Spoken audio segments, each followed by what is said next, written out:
Well, it seems like the hostages might be coming home, but at what price, huh, Ola? Yeah. It seems like the deal that's on the table is insane and not very good for the state of Israel and for the future of Israel and the security of the people here in the state of Israel. Yeah. Well, also, it's everything's going crazy in the universities in America. Yeah. Yep. Antisem- Antisemites. Anti-Semitism is rising its ugly head again. Yep. So anyway, let's talk about it.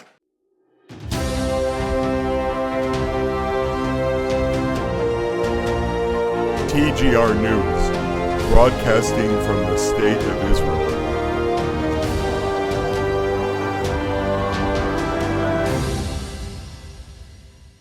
Welcome back to TGR News. Hello, hello. Well, before we get started, let's say thank you. Like we said this last time, we've been growing the last couple of weeks more and more. Had quite a few more people added to because some of these families are very big. So there's quite a few people that we've added to this wonderful thing that we do through your guys' support. It is such a blessing to be a part of. It is such an amazing thing to do here in the state of Israel, giving these people that are in such bad situations the food they desperately need. And it is just a godsend, especially in these times where every Israeli is watching the news, seeing all the anti-Semitism all over the world, and especially in the United States, as the Israelis have grown to accustomed to knowing that America is our best friend. And it's and to be able to say that this is the believers from around the world supporting you and loving you just because you're Jewish here in the state of Israel is just an amazing thing. And we thank you so much for that. All these precious children who are getting the food that they need, that's not their fault. Yeah. And like you said, it's because of you guys helping to change the statistic here in Israel that 1 in 3 kids go to bed hungry every night. Amen. So thank you so much. And if you haven't been a part of this and you want to, there's links below all of any one of our videos that you're watching, whether it's these news videos or the tour videos of biblical places in the state of Israel. So there are links to the Patreon page and to the Support Us page. And also there's a link to your Telegram news group. So think about it, pray about it, become a part of this ministry and helping so many people here in Israel. Make Amen. the change. Amen. Yeah. Amen. Yeah. Well, let's get started. Yeah, let's do it. On this past Saturday, after Hamas saw the success of the video of Hirsch Goldberg Pauline, the hostage, had to split the left and right wings in Israel. They quickly put together another video, of course, of 2 other hostages in an attempt to cause more chaos in Israel.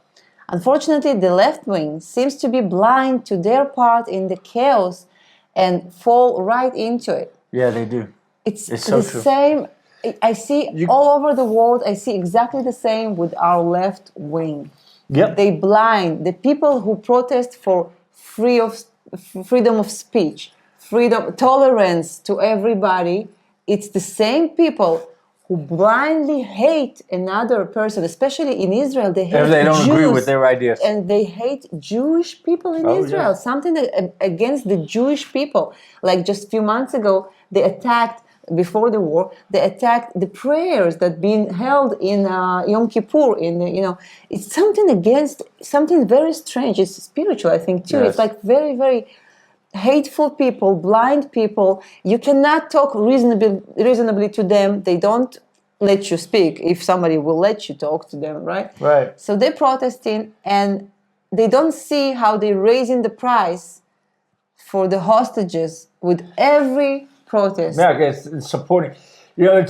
It's they don't see the simple fact where the videos coming out of Hamas of the hostages that are still left alive are saying all the exact same word for word rhetoric that the left-wing protesters in the streets here in Israel are saying.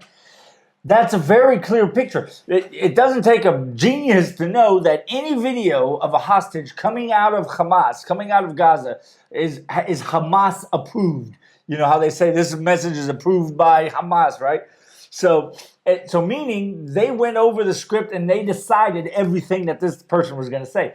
And when the fact that Hamas puts out footage of the same words the left-wing protesters use, it's amazing they don't see that. It really is amazing. Yeah. Well, also on Saturday, one of Qatar officials that is in a key position in the negotiations between Israel and Hamas agreed to be interviewed on Israeli news. This is a first. Nothing like this has ever happened. Of course, in this interview, he went on to say how Israel mainly, needs to be more flexible and stop the attacks in Gaza, and especially not to carry out any ground invasions in Rafah. Just like the new hostage videos, Hamas seems to be using everything they can to reach the Israeli civilians and cause this chaos from within. Because like I said, this is the first time someone in Qatar goes on Israeli news. Yeah. So it's just Hamas saying, okay, let's get as much media time, face time in the Israeli news and doing all this. Yeah, well, any person who have brain will put 1 + 1. The Hamas releasing videos, then Qatar talking about not getting into Rafah, and all this happening just before Israel ready to go Make to a Rafah. deal. Or make a deal or go to Rafah. Yeah, what does that mean? Exactly. It's just so clear, but it's amazing how sometimes some things so clear can be so unclear to others. Yes. Yeah.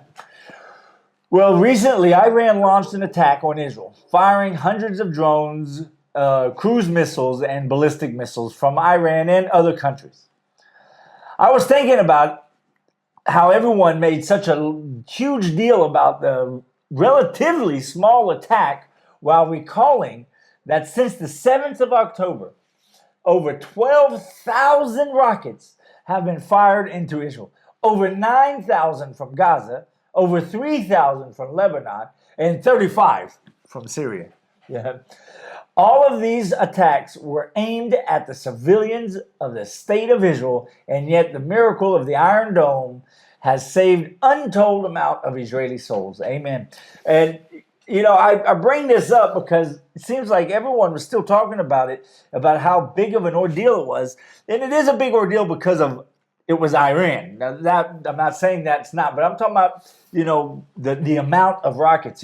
When you have a rocket fired from so far away, it's a lot easier to aim and take it out of the sky, especially when it's a much bigger target than these little rockets that you have 15 seconds from firing until they go in through the roof of a civilian's house. This little bitty rocket, like a little bullet. It's a lot harder to get that than it is a big rocket that went all the way up outer space, flew through outer space, come back in. That's but Yeah. So, and you even didn't mention the drones from the Houthis, from Yemen and Iraq and other things we got. 12,000 rockets fired at the state of Israel. Israel under attack. And nobody talks about it, how we are under attack. It's because of this Iron Dome. It's our blessing, but it's also kind of curse, right? Because if we didn't have the Iron Dome, what would be our reaction to every fire from Gaza? Well, that's 15 years it's like ago. you're saying. That's exactly like what you're saying.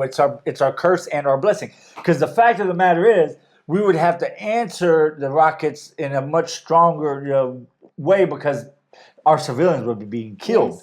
Yes. We say that, but think about 1991. We had the Iron Dome. I always say the Iron Dome is a blessing from God, which I truly believe. And I just put this together right now. Yeah, let's hear. 1991 Desert Storm. Do you know the statistics of the Scud missiles that were fired at Israel? Hundreds and hundreds of Scud missiles were fired at Israel. Not one Israeli died. We didn't have the Iron Dome. God was the Iron Dome back then. Wow. Not one actually one Israeli died in the entire war, and he died from a heart attack, not from the Scud missile. It was his time, I guess. Yes. Yeah. So our Iron Dome is the Lord our God. Amen. Wow. So actually, tell you the truth, even if we didn't have the Iron Dome, we still have the Iron Dome. Well, anyway. Well, by Monday, Israel had made a proposal to Hamas that was very giving, and many of the coalition threatened that it's too giving, and they do not agree with the deal. The details of the deal were not given to the public, but it seems like it was a bad deal for Israel. But on Monday, the ball was in Hamas' hands, while the generals of the IDF were saying either make the deal now or let us go to Rafah now. Either or, let us in, or let us or tell us we're not going in. Blinken was interviewed, and he said, and he repeated himself twice about how generous the Israeli proposal was. And we didn't know at that point what it was, and we still don't 100% know because, well, let's just go into it. By Wednesday, details of the deal began to come out, and it seems like the proposal Israel gave Hamas was insane. Now, the details is not from Israel. Israel has not officially stated what their proposal was, not to us, to the Israelis, not to anyone.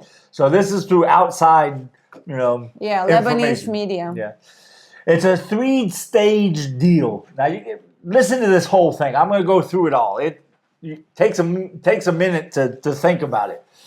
Stage 1 lasts for 40 days, where the IDF withdraws from civilian populated areas, 8 to 10 hours a day without surveillance drones in the sky.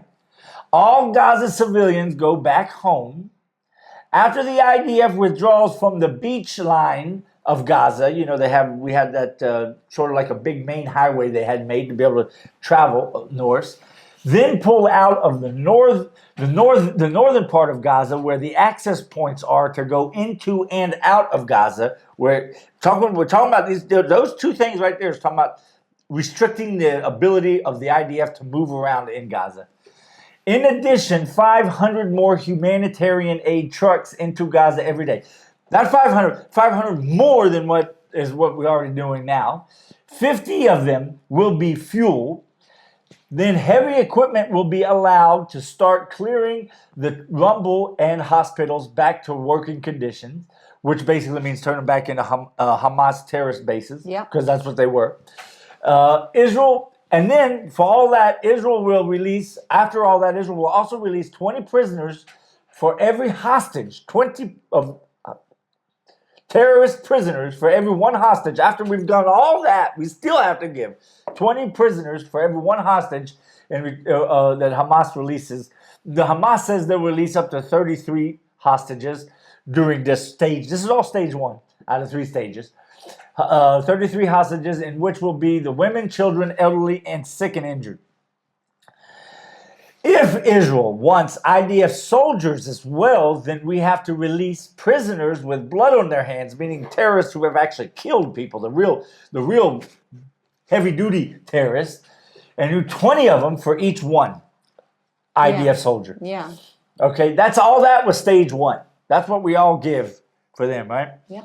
Including, Stage 2 will last for 42 days. You want to go drink coffee? Stage 2 will last for 42 days.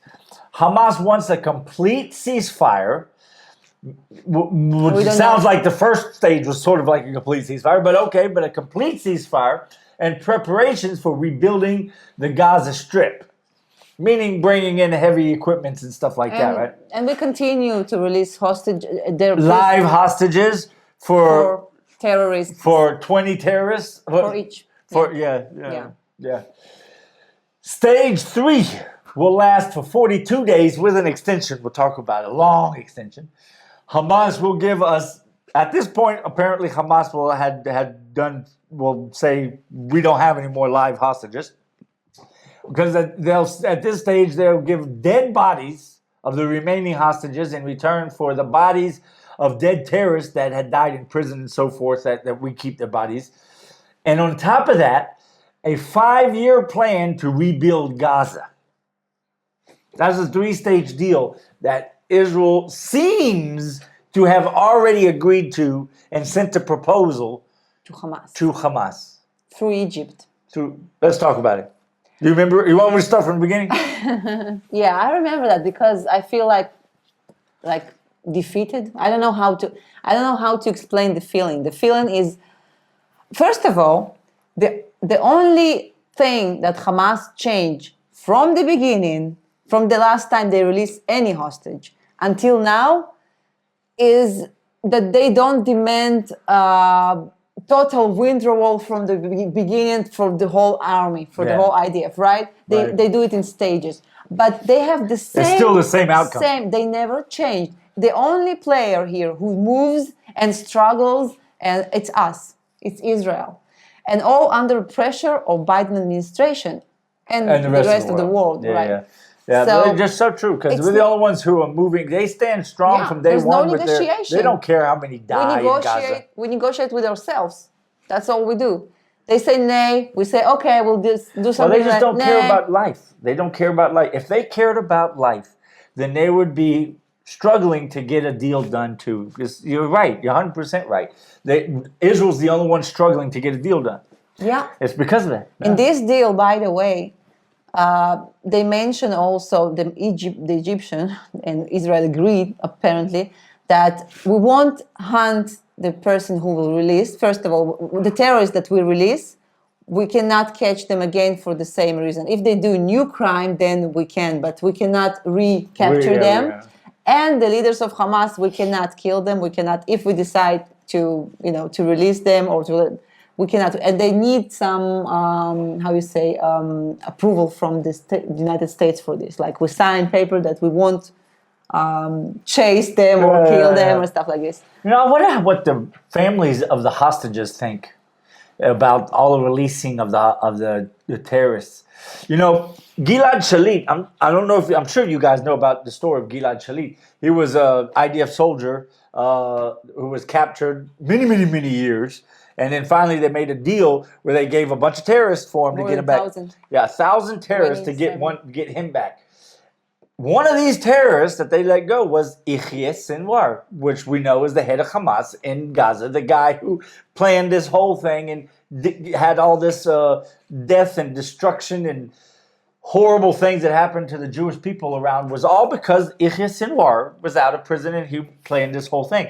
So I wonder how Gilad Shalit and his parents feel about that, and if I don't know. I'm just asking. I'm not saying that they should not want to make a deal. I'm just saying I wonder. I'm just curious what they think, because I've never seen anyone on TV talk about that. There's more than that. I think I agree with you 100%. But also, when you say the Hamas will release 33 hostages in the first stage, what if the second stage won't happen? What is this complete ceasefire means? Even we don't know. Yeah. So if because you got ceasefire and then you got the end of the war. It's two different things. Yeah. What will be the destiny of the remaining hostages that are alive under the Hamas? Well, I've said it before and I'll say it again. I could care less about what deal is made, how many hostages we give up, how long of a ceasefire we allow them to have. I really could care less. Terrorists? Yeah, the terrorists. How many terrorists we have to give up to get hostages back? I really could care less. The only two things I have that's important to me is let's get all of our hostages back. Every single one of them, even the bodies, everyone, which I know it's not 133, but whatever the number is, the real number is I want them all back. That's number one. Yeah. And number two, whenever the deal is finished, we go back. When we finish up the job, when I say finish up the job, I don't live in any kind of illusions. Exactly.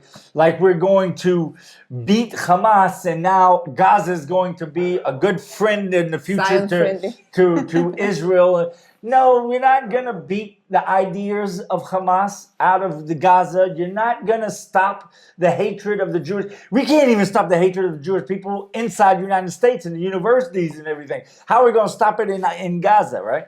So, so it's just, I don't live in those kind of illusions. What I want is the top guys. I mean, I don't care when it happens. It could be like Bin Laden thing, 10 years down the road. Okay.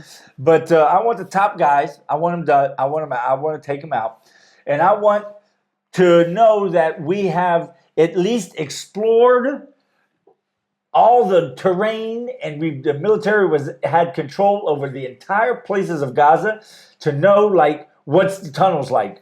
between Egypt and Gaza, because we know there's tunnels that Egypt allows them to bring in their weapons. How do they keep firing weapons at us for all these years? Not only You that, know, Egypt make a it's- lot of money from it. So I mean, it's coming from somewhere, and the only border they got that's not ours is Egypt. Yeah. So I mean, but anyway, so that's what I want. I want to be able to know that we know everything what's going on there, and try to figure out a way. We're not going to make peace and quiet with them, but to elongate as much as possible till the next time they try to kill us. Yeah. That's the only thing we have to look forward to. Yeah. Unfortunately, as a Jew in Israel, you're not going to make peace with anyone. They're always going to want to kill us. Yeah, I agree. Well, talking about universities, what about that? Wow. I'm young, young relatively. You're young. But people older that I saw on the media, they comparing the universities in the United States and in Europe. It started in Europe too, Yeah. by the way, to the Nazi Germany in Very true. 1939, Very true. before the Holocaust happened, because 6 million Jews Very true. being gassed. And Actually, if I were to guess, if you look back into history, read the papers. It's really easy. You can do it online. Read the headlines. Read the paper. I think right now it's worse than it was before World War II, before the concentration camps, before systematically killing Jews. The only reason we're not there now is because we do have a state of Israel where they can't just round us up. Yeah. That's the only reason probably it ain't happening again yet, right? But I tell you what, if you're Jewish and you're watching this and you don't live in Israel, I don't know what you're waiting for. How much more the world has to show they hate you only because you're a Jew. It's time to come home, buddy. I don't know if there's any Jews out there that ain't made it home yet. yeah, well, The world's telling you they hate you. You better come home. Yeah, well, universities in Israel, they send the letters to the students abroad, and they invite them to come here, and they say we'll help you to to learn. But it's Oh, sorry. Yeah, I'm sorry. It's just I'm trying to think how to even express my feelings about it. It's crazy what's going on. All the hatred. But one of the main things is it's amazing. This thing's gonna go all the way full circle now, because we're gonna talk about once again what you guys are doing here with your support. The average Israeli here in Israel don't understand why everybody hates him, because the average Israeli here, doesn't have the Lord yet. Doesn't see the whole picture. They don't understand why. They don't see the spiritual side of it. Why everyone just hates him. Just because he exists and he's a Jew. They don't see why Hamas attacked and killed and raped everyone, and then everyone in the world wants to be supporting Hamas and not us just trying to defend ourselves. But when they have this love that you give them, it's just an amazing, this time, right now, to do what you guys are doing, really is just an amazing thing. It is such a blessing. It is a double, triple, quadruple blessing than it usually is.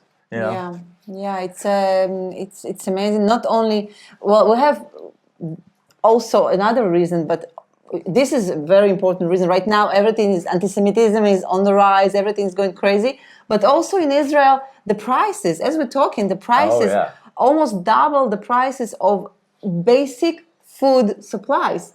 Basic food supplies, it's fruits and vegetables, it's dairy, it's everything. After Passover, it skyrockets. So it's even more important to help those people, the people who've been beaten by the war, because many now of the men... Now everyone hates them in the world. And by the war, this horrible war that's happening now, men left, and still many men still fighting in Gaza, some men in the north.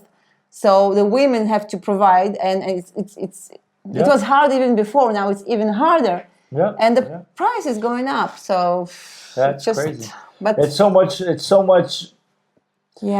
Sadness, but so much love and so much positivity. What you guys are doing. Well, do you got anything else you want to add? No, I think we talked a lot in this video. We really didn't talk about a lot of different subjects, but the two main ones was these last two subjects. about the deal that seems to be coming down here pretty soon, and what's going on with anti-Semitism all over the world. But we're open to hear from you guys. Please share your thoughts. Actually, write I a would like comment. to know something. I'd like to know, as an American in America, what is your takes? How do you would see this thing, what's happening in universities all over the United States, in both Republican and Democrat states? It's not, it's all over the place. It's widespread. Yeah. Yeah. Yeah, good. Yeah. So let us know what you think. Yes. Well, don't forget to join us on thegoldenreport.com. And until next time, Shabbat Shalom. God bless.